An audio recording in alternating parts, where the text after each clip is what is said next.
বাংলাদেশের পরিস্থিতি নিয়ে ভারতীয় কিছু মিডিয়া ভুল তথ্য তুলে ধরছে। ইউটিউবে ঢুকলেই আমি দেখতে পাচ্ছি, যেগুলো সম্পূর্ণ ভুল, মিথ্যা, বানোয়াট। হ্যাঁ, ভারতের কিছু কিছু মিডিয়াতে তুলে ধরা হচ্ছে বাংলাদেশের হিন্দুদের ঘরবাড়ি জ্বালিয়ে দেওয়া হচ্ছে, হিন্দুদেরকে পুড়িয়ে দেওয়া হচ্ছে। হ্যাঁ, মানে এই ধরনের মিথ্যা গুজব ছড়ানো হচ্ছে বাংলাদেশের ব্যাপারে। আসলে কিন্তু এগুলো একদম বানোয়াট, মিথ্যা খবর। কারণ আমার দোকানের সাথে এখানে কিন্তু অনেক লোক থাকে, তারা নিরাপদে সুন্দর ভালো মতো আছে, ঠিক আছে।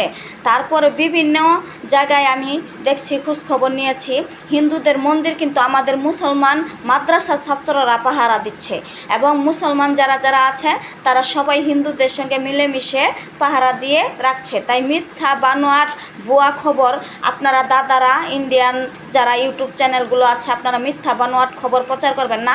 বাংলাদেশে বাস্তব যা হচ্ছে তাই আপনারা তুলে ধরবেন। আপনাদের কাছে এটাই আমার আবেদন।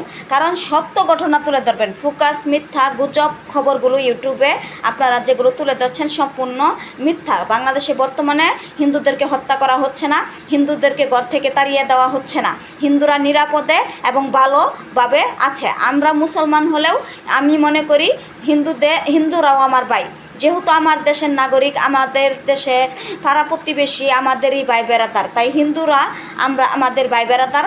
আমরা মুসলিম হলেও একসাথে মিলেমিশে থাকবো, একটা সুন্দর বাংলাদেশ গড়ব।